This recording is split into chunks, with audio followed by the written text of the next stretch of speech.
بسم اللہ الرحمن الرحیم۔ السلام علیکم ورحمۃ اللہ وبرکاتہ۔ امید کرتا ہوں کہ آپ تمام دوست خیریت سے ہوں گے۔ لوگوں، ایک بات ہے کہ جس نے سب کو ہی پریشان کیا ہوا ہے اور ہماری منزل کو روکا ہوا ہے، وہ یہ ہے کہ لوگ کیا کہیں گے۔ جن کی نظر فردوس پر ہوتی ہے، نہ وہ کبھی اچھے کام میں یہ نہیں سوچتے کہ لوگ کیا کہیں گے۔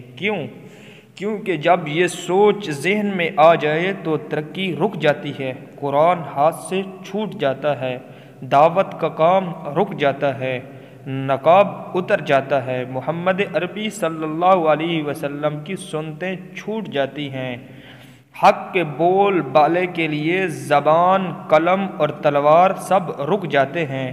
لوگوں کا خوف ایسا دل میں بیٹھ جاتا ہے کہ تقویٰ نہیں رہتا۔ مختصر منزل فردوس بہت دور چلی جاتی ہے۔ اللہ سبحانہ و تعالیٰ کے راستے پر چلنے والوں کے لیے لوگ کیا کہیں گے ایک ایسا کالا نانگ ہے کہ آپ اس کو نہیں مارو گے تو نہیں ختم کرو گے تو یہ آپ کو مار دے گا، ذہنی مریض بنا دے گا، تھکا دے گا یا راستے بدلنے پر مجبور کر دے گا۔ مومن کبھی نہیں سوچتا کہ لوگ کیا کہیں گے، بلکہ اس کی نظر تو اللہ سبحانہ و تعالیٰ پر ہوتی ہے اور وہ سوچتا ہے کہ اللہ کیا کہے گا۔